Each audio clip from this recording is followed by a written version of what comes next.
Bonjour à tous, cette vidéo fait partie d'une série de vidéos qui a pour but de vous décrire le protocole Ambuvade et comment participer dans ce protocole. Donc sur cette première vidéo, on va parler du rationnel, de l'objectif, ainsi que du protocole Ambuvade, un protocole dont le promoteur est les Hospices civils de Lyon et dont je suis l'investigateur coordonnateur. Vous trouvez mes coordonnées sur la diapositive. Donc Ambuvade, c'est quoi? Ambuvade s'intéresse à évaluer chez des patients en insuffisance cardiaque sévère, définis par un statut intermax entre 4 et 6, chez des patients qui sont bien sûr optimisés sur le plan médical, qui ont une resynchronisation s'il y avait une indication, et qui ont été implantés d'un DAI s'il y avait une indication là aussi, et ce qu'on compare, le groupe expérimental, c'est-à-dire l'implantation précoce d'un dispositif d'assistance par rapport à l'implantation tardive de ce dispositif. Donc, quel est le rationnel de l'étude?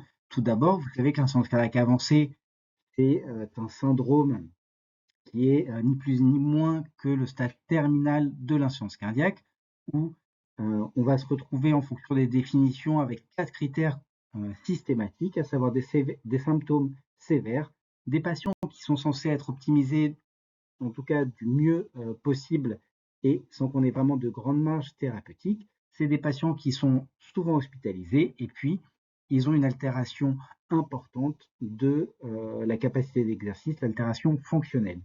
Voilà, c'est pas une définition qui est simple puisqu'elle n'a pas de critères très objectifs, hormis les hospitalisations récurrentes. Et là aussi, on peut discuter sur le délai, est-ce que c'est dans les 6 mois, dans l'année, etc. Donc vous voyez que c'est quand même très compliqué, que chaque société savante a sa définition, raison pour laquelle on observe dans les centres tertiaires un retard à l'adressage des patients pour ce type de thérapeutique et un grand nombre de patients qui auraient pu en bénéficier, qui malheureusement n'en bénéficient pas.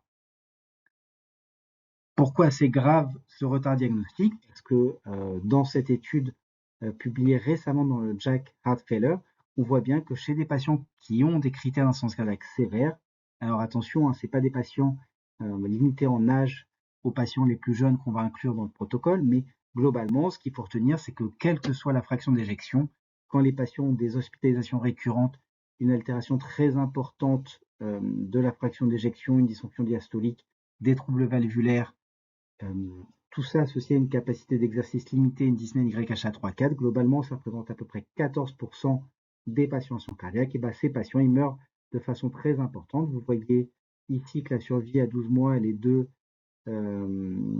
à peu près 40%. Et au bout de quelques années, la survie, elle est quasiment nulle. Pareil sur les hospitalisations, vous voyez que dès que vous vous mettez à 12 mois, ce qui est ici, hein, donc c'était pas, oui, c'est 40% de survie, et donc à plus de 2 à 3 hospitalisations dans ces délais-là. Donc c'est des patients extrêmement graves pour lesquels il faut proposer quelque chose. Pourquoi on fait ce protocole-là? C'est parce qu'en plus, depuis quelques années, on a des machines de plus en plus performantes. Je vous mets ici les résultats de l'étude Momentum avec le suivi à 5 ans. Donc l'étude la plus récente, on voit 5 ans, il y avait encore 60% des patients qui étaient en vie dans le groupe pompe centrifuge. C'est sans comparaison avec la diapositive précédente où vous avez vu qu'après 5 ans, la survie est quasiment nulle. Donc tout ceci nous amène à un contexte où on est en train de se poser la question de savoir si on peut implanter les patients un petit peu plus tôt.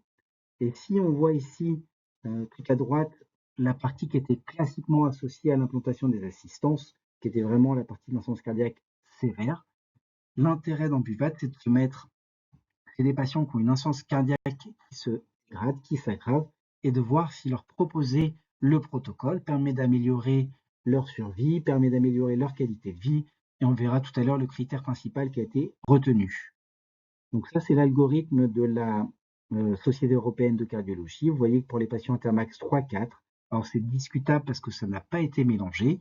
En l'absence de contre-indication pour la transplantation, les patients doivent être listés pour la transplantation cardiaque. Et puis en fonction ou non que la transplantation soit réversible ou pas, dans ces cas-là, on pourra mettre une assistance en destination therapy si elle n'est pas réversible, en rouge, ou elle va dans bridge to candidacy, c'est-à-dire est-ce que le patient pourra être éligible plus tard à une transplantation, qui est la ligne du dessous.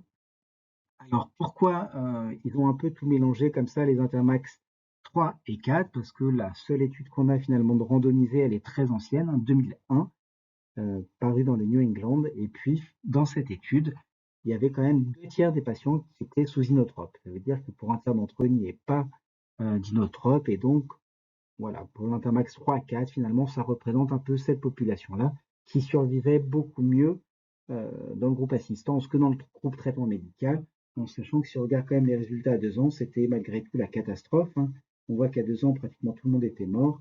Si on compare avec ce que je vous ai montré tout à l'heure, plus de 60% de survie à 5 ans avec les nouveaux dispositifs, et quand on voit tous les progrès qui ont aussi été faits dans le groupe traitement médicamenteux, on comprend pourquoi il y a un intérêt à refaire ce type de protocole actuellement.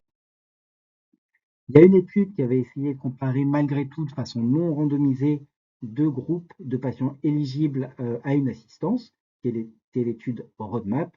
Et dans cette étude, on regardait effectivement le devenir des 2 groupes. Bien sûr, les patients qui acceptaient l'assistance étaient un petit peu plus sévères à l'admission dans ces registres. Et ce qu'on voyait, c'était qu'il n'y avait pas franchement de différence de survie. Par contre, dans le groupe traitement médicament, dans le groupe traitement médical optimal, il y avait un certain nombre de traitements qui avaient dû être implantés d'une assistance ou être transplantés en urgence par rapport à l'autre groupe. Donc les résultats étaient plutôt en faveur, notamment aussi sur la qualité de vie. C'est des diapositives que je n'ai pas mis ici puisqu'on s'écarte un peu de notre présentation, mais il y avait un bénéfice de l'assistance aussi sur la qualité de vie, d'autant plus que les patients étaient Intermax 4. Voilà, 4, 5, et quand on s'écartait un petit peu, probablement qu'il y avait moins de bénéfices.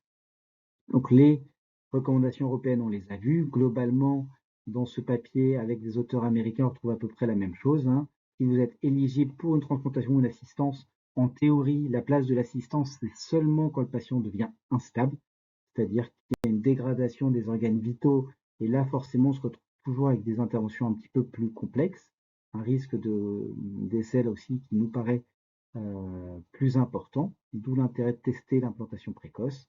Et puis pour les patients qui n'auraient pas d'autre alternative à l'assistance, on peut discuter donc l'assistance à ce moment-là. Donc les objectifs de l'étude, c'était de voir l'efficacité et la tolérance de l'assistance par rapport au traitement médical optimal dans une population d'Intermax 4 à 6, de mieux identifier les sous-groupes qui pourraient bénéficier de cette implantation précoce, d'essayer de mieux préciser quel est le timing optimal de l'implantation. Et puis, ce qui est très intéressant dans cette étude, c'est qu'il y a une biobanque. Donc, d'une part, on va pouvoir comme ça suivre l'évolution dans le groupe insuffisance cardiaque, voir comment le ventricule droit évolue. Est-ce qu'il y a une fenêtre donc pour l'implantation, je l'ai dit, mais est-ce qu'il y a des marqueurs biologiques d'évolution dans un sens ou dans un autre, ou est-ce qu'on a des marqueurs de réversibilité sous assistance qu'on va pouvoir mettre en évidence grâce à cette biobanque. Donc l'objectif primaire, c'était de réduire tous ces critères-là, c'est-à-dire est-ce que l'assistance peut réduire la mortalité de toute cause, réduire les ECMO en urgence, la transplantation cardiaque en urgence ou l'implantation d'un VAD en urgence, les hospitalisations pour insuffisance cardiaque non programmée, améliorer la qualité de vie et améliorer le test de marche quand on se compare au traitement médical de référence. Donc, pour le design, il s'agit d'une étude prospective, multicentrique, randomisée et bien sûr ouverte, où on teste l'implantation précoce d'un dispositif d'assistance dans les 21 jours de la randomisation par rapport au traitement médical optimal, avec une stratification par centre et en fonction du statut du patient, à savoir est-ce qu'il est en bridge à la transplantation, est-ce qu'il est en bridge à la candidature pour une transplantation ou est-ce qu'il est en destination thérapie. Il y a à peu près une vingtaine de centres qui participent, hein. Tout ça, c'est amené à changer. C'est pas les choses importantes. Donc, le critère primaire, c'est un win ratio. Donc, le win ratio, pour vous expliquer de façon simple, on va comparer chaque patient du groupe A avec chaque patient donc, du groupe B. Donc là, le groupe LVAD par rapport au groupe traitement médical optimal. Et pour chaque ligne, on va regarder si il y a un gagnant, et s'il n'y a pas de gagnant entre les deux, on passe à la ligne suivante. Par exemple, on prend le premier patient du groupe contrôle par rapport au premier patient du groupe intervention. On regarde si un des deux patients est décédé. S'il y en a un des deux qui est décédé, le vivant, entre guillemets, a gagné. Et si ce n'est pas le cas, on passe à la ligne suivante, parce qu'un des deux a eu une transplantation urgente, etc. Et on fait ça jusqu'à la fin, et on compare en fait le nombre de gagnants entre les deux groupes. Voilà, donc c'est des designs qui sont un peu inhabituels, mais qu'on commence à voir de plus en plus, et ça nous permet de mettre au sein du même critère primaire des choses de gravité différentes. Donc, je vous invite à relire si vous n'avez, ou à lire ou à relire si vous n'avez jamais lu d'études qui comportent ce type de critères, et on en voit de plus en plus maintenant dans la littérature. Les critères secondaires, ils sont variés, hein, c'est pas exhaustif, mais bien sûr, on va regarder le nombre d'effets indésirables, la mortalité toute cause, le nombre d'ECMO, transplantation cardiaque en urgence, le nombre d'hospitalisations non prévues, le nombre total d'hospitalisations, puisque les patients assistés peuvent avoir des hospitalisations d'étiologies différentes que l'insuffisance cardiaque, des saignements par exemple, la persistance ou non de l'éligibilité à l'implantation du LVAD pour les patients qui sont dans le groupe médical. Est-ce qu'il y a une bonne fenêtre? Est-ce qu'on peut perdre cette fenêtre? La survie en dehors de l'hôpital, la survie après transplantation cardiaque, et puis, grâce à la biobanque, on va essayer d'évaluer des marqueurs cardio-rénaux, notamment le SUPAR, l'interleukine 6 et le KIM1. Les critères d'inclusion, ils sont assez simples. On voulait que les équipes puissent inclure tout patient pour lequel elles pensent qu'il y a une indication. Donc, on a choisi donc une fraction d'éjection à moins de 35% et une dyspnée stade 3 ou 4 de la NYHA, associé à un seul paramètre objectif, que ce soit un index cardiaque à moins de 2 litres par minute, une VO2 max à moins de 14 minutes par kilo ou moins 50% de la théorie, un test de marche de 6 minutes inférieur à 420 mètres ou de plus de 2 hospitalisations dans l'année pour insuffisance cardiaque. Bien sûr, les patients doivent bien évidemment avoir été optimisés sur le plan de l'insuffisance cardiaque. Et puis, s'il y a besoin d'une resynchronisation, elle doit avoir été implantée depuis plus de 45 jours, de même que le défibrillateur, même si le défibrillateur ne joue pas sur le pronostic de l'insuffisance cardiaque.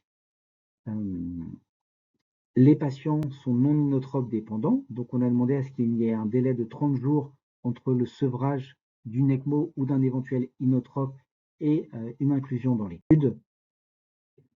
Donc l'étude a commencé donc en février 2021. Donc, normalement, les recrutements s'achèvent en février 2023, mais il y aura probablement une prolongation de l'étude. Chaque patient est suivi pendant 24 mois et on arrête l'étude quand le dernier patient inclus a atteint 12 mois de suivi. On souhaite inclure 92 patients divisés en deux groupes homogènes de 46 patients, correspondant à 2 à 3 patients inclus par centre et par an.